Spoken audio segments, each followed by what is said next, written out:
Hello, my friend, and welcome to my top 5 books about spirituality.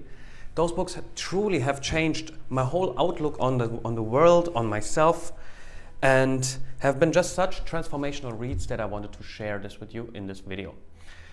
Hello, I'm David, and welcome to my channel. All right, the first one kicked me directly in my spiritual awakening, and it was the first book that ever truly touched me and therefore transformed my relationship with reading in general. I consider this a spiritual book, even though the author frames it as a philosophical book, which I can totally see. What I'm speaking of is The Alchemist by Paulo Coelho. It's a classic, you probably have heard about it or even read it. The main character, Santiago, lives a very simple life. He's a shepherd in Spain, but one day he has a dream about a treasure that's buried in front of the pyramids in Egypt. And despite being hesitant at first, he's then taken it as a sign to take a journey, his own hero's journey. And this journey turns out to be very transformational for him, let's say it like that. What I love about this book and the main character, is its simplicity. There's a lot of wisdom to be found in simplicity. For example, in cooking, the things I love the most are those super simple recipes. When I play guitar, the songs that I truly lose myself in are the very simple ones. Philosopher Naval Ravikant said it very beautiful. It's a simple task to make things complex and a complex task to make things simple. The Alchemist carries this deep, simple wisdom about life, and it exemplifies it by what happens when you go into the unknown. For example, beginner's luck once you switch your path. Coelho writes, every search begins with beginner's luck, and every search ends with the victor being severely tested. Meaning the first step you have to do by yourself, because it is the hardest, but afterwards the universe will support you. When you want something, all the universe conspires in helping you to achieve it. But what does that mean, when you want something? It means when you truly commit to a path and let everything else go. That's the way how the universe works. When you scatter your energy, you set yourself up for failure because you send mixed signals to the universe. Yeah? We have that subconscious fear that once we commit to a path, that we lose so much opportunity for the future and we give up all our potential for one path. But that's not true, because we can always switch our path. The truth is, when we do not commit, that's when our potential is truly wasted. However, Jordan Peterson once said, and it stuck with me till this day, you're only allowed to change your path for something equally difficult. I personally know this fear of commitment very well from my own experience, and I think it can be described as the Peter Pan syndrome. The boy who never wants to be an adult and lives in Neverland, a magical island where kids never grow up. But we all know it won't work that way, and this is personified by his antagonist, Captain Hook. He's the example for what happens when you are not committing, when you're not choosing on your path, you know? Because time already got a piece of him, yeah? He lost one hand and has a hook now. And he's always carrying this clock with him while being chased by a crocodile, and that crocodile is symbolizing the time. And the meaning of this, it essentially leaves us with two options. Either you go for your purpose and you suffer because it's hard to fulfill your purpose and it's hard to commit, and you maybe always be asking yourself, what if? Or you suffer because of regret, that you didn't live up to your potential, that you weren't brave enough, not courageous enough to do what you always knew inside of you would be possible. So it will definitely be hard, but there is no pain-free alternative in this life. But the power that we have is we can choose our pain, and that's something. So better choose something that empowers you by doing it. I think it's always better to be proactive and choose your suffering instead of being reactive and feel like a victim to your circumstances. That's always leading in a negative spiral. The secret of life, though, is to fall 7 times and to get up 8 times. However, the pain is just one aspect. that awaits you. You will experience the whole array of human emotion when you go for your purpose. First and foremost, love, which is an essential part in Santiago's journey as well. There's this great quote in the book that exactly describes how I feel since I found my purpose. Tell your heart that the fear of suffering is worse than the suffering itself, and that no heart has ever suffered when it goes in search of its dreams. Furthermore, Coelho writes, when we love, we strive to become better than we are. And when we become better than we are, everything around us becomes better too. So, going on your purpose will have a ripple effect on yourself and all your surroundings.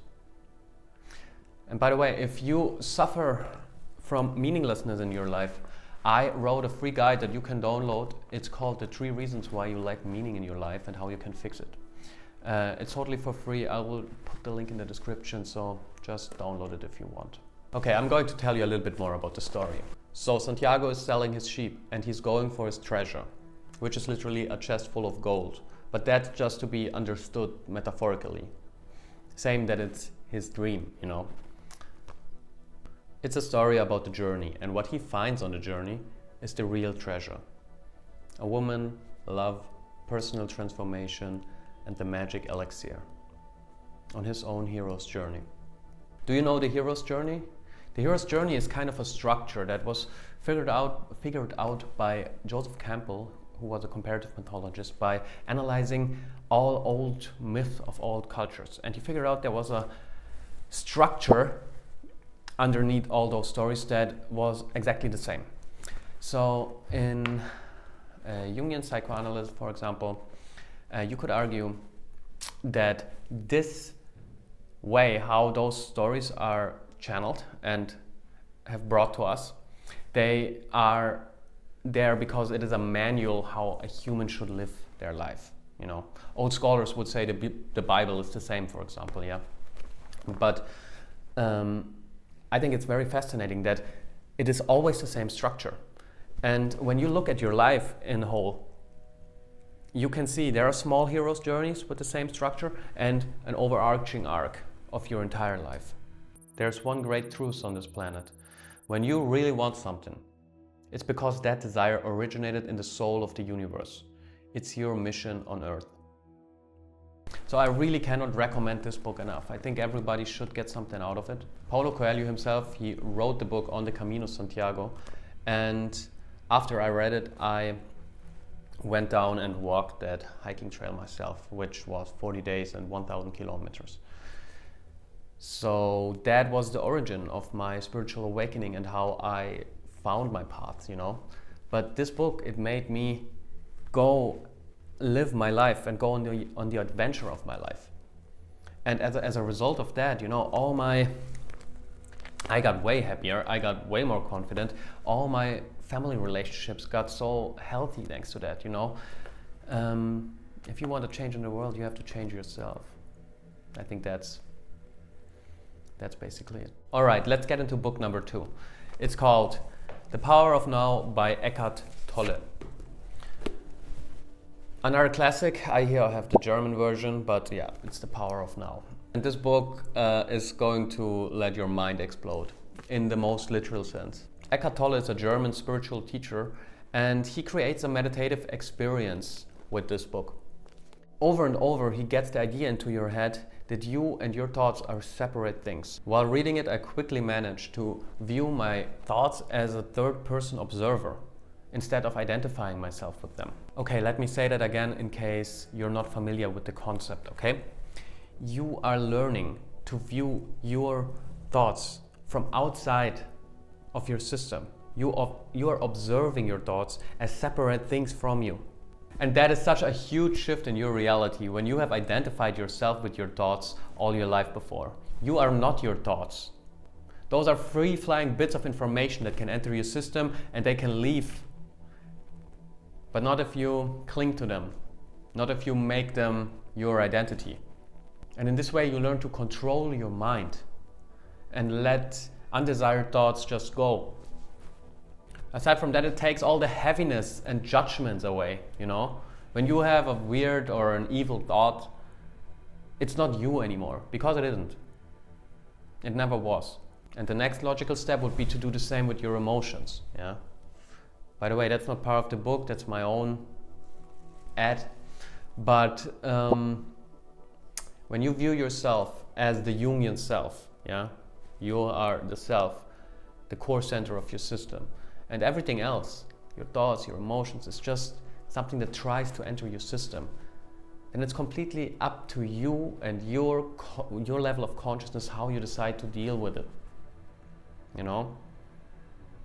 It puts you in control, and you need to control your mind. Because the mind is a great tool, but a terrible master. You cannot get controlled by it. In fact, it is the best tool we have when we know how to use it, and when we know how to shut it up when necessary. We all know a state of monkey mind or constant overthinking can be absolute hell. That's what happens when you let your mind take the control over you. Your mind wants to structure and analyze everything, which is totally impossible in a world of endless complexity and a world that's constantly changing. It is a rational approach, so therefore you need to deal with it with your masculine side. So you have to dominate it, you have to control it, you have to shut it up. And important, this is not suppressing your emotions. Your emotions should be handled with your feminine side. Yeah, your emotions you have to confront softly. You have to allow them to flow, and then you allow them to be there and then let them go. I think in search of wisdom, it is crucial to learn how to balance your internal voices, your thoughts, your emotions, and your intuitions in a way that you are progressing. Yeah, progress equals happiness, because you can always strive towards balancing, yeah, but you will never be 100% balanced. I don't think that state is truly existing. But that was book number 2, The Power of Now, very transformational as well. Let's get to book number 3, which is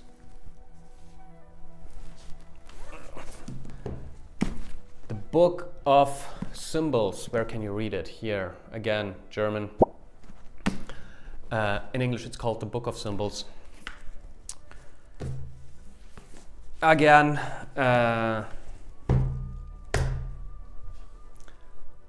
absolutely crazy experience I had with this book. This book was made by psychiatrist Carl Jung and his students. They analyzed 25,000 plus dreams and tried literally to decipher the language of the universe. The universe, it speaks in images, yeah, like in your dreams or in psychedelic experiences or rituals, yeah. You will always receive images. And Jung and his students, they analyzed people from all over the world, from all cultures, from tribes even, and they figured out what are the universal symbols for circumstances. So all the researchers, they found patterns, and those patterns made him led to believe that he could prove his theory of the collective unconscious. You know, we are conscious, we have an unconscious, a personal unconscious, and we have a collective unconscious that is connecting every human being on the planet, or maybe every being. Whatever, I think most of us would agree that we are connected in some strange way, even though we don't understand it. But I would be totally curious what your theories or viewpoints or beliefs are about that topic. Drop it in the comments. I would love to talk with you about that, and it will help me a lot with the algorithm as well. And by the way, I once made a video about dream analysis. I will put it down in the description if you're interested. Anyway, the Book of Symbols, it will bring you into connection with your subconscious. And that is just a crazy skill to have. And I don't hear anybody talking about that. If you want to grow and increase the depth of your being, this is the way. Get the Book of Symbols, learn dream analysis, and start analyzing your dreams. And you'll get messages that you cannot believe almost. If you wonder about your dreams and if you're curious about that mystical realms, I recommend you the Book of Symbols. It is one of a kind. I don't understand why nobody speaks about this. Creating a deeper connection with your subconscious. It is literally the greatest skill that you can learn. It will make you so much wiser. I mean, if wisdom is something you value, but I mean, I think it's necessary. I mean, think alone about the data that is available to you. Per moment, your conscious mind can process 40 bits of information every moment. But your subconscious processes 11 million bits of information every single moment. So you're constantly are connected with a data pool that is so much bigger and so much greater the more you delve into those parts of yourself. You know, this will help you with everything. In every interpersonal relationship, you're more able to feel the person in front of you, to connect with them, or to trust your intuition in general, you know. I can just say connect yourself closer with that gold mine that's inside of you. Because you have everything inside you that you need. You have all the wisdom and all the power. But can you tap into it? That's the task. That's the question. And you know, all the choices that you make, they are way more in alignment with your internal values. You know, your career choices, your relationship choices. You're not a slave to simple pleasures anymore because you see the bigger picture.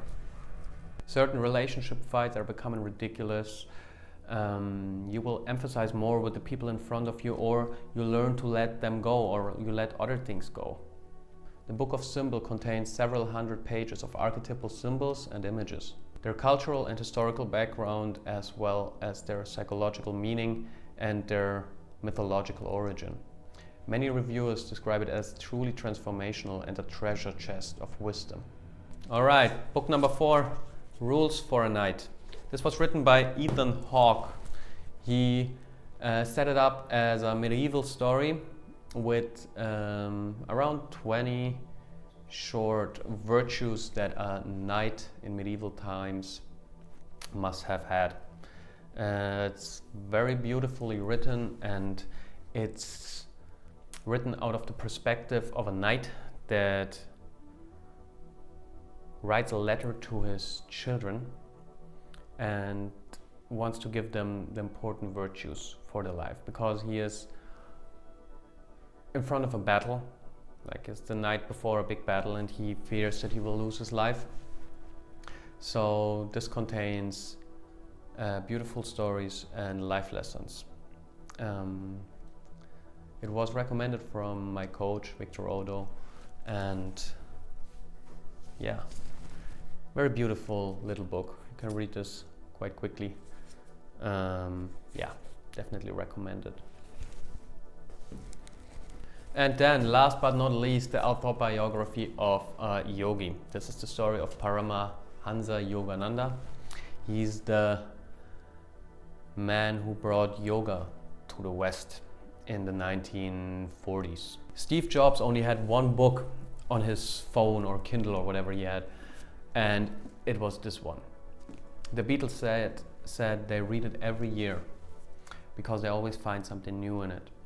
This is the life's work of Paramhansa Yogananda, who tried to bridge the gap between Indians and the Western culture, both scientifically and spiritually. Because as much as we are developed in a technological and materialistical sense, spiritually the West became very poor. And from his view, the Indian spiritual world is so big and so huge that our cultures would complement each other a lot. So it is the story of his gurus, of miracles that happen left and right. It definitely connected me deeper to my own spiritual beliefs. And it's just kind of sweet to read like how faithful he was and how much he trusted in God and he never got disappointed. And the way how he describes it, there are people in this world that are so much developed on the spiritual path that they reached superpowers. Yeah, it's truly fascinating. Some of them, they wouldn't even have to sleep or could materialize themselves with atoms. Sounds weird when I say it. It feels weird when you read it, but it is interesting. It is kind of a commitment, like 600 pages almost, but it's worth it. And even though my Western brain had some problems with accepting some of the things that was written in there, I came to the conclusion just not to judge it, because the guy, he had such a kind, childlike energy around him. He doesn't strike me as a liar. Anyway, that was a long video. I hope you could get something out of it, enjoyed it. If you would like to see a video where I speak about my experiences on the Camino Santiago, on that journey like the Alchemist, you can click here. Thank you very much for watching, and goodbye.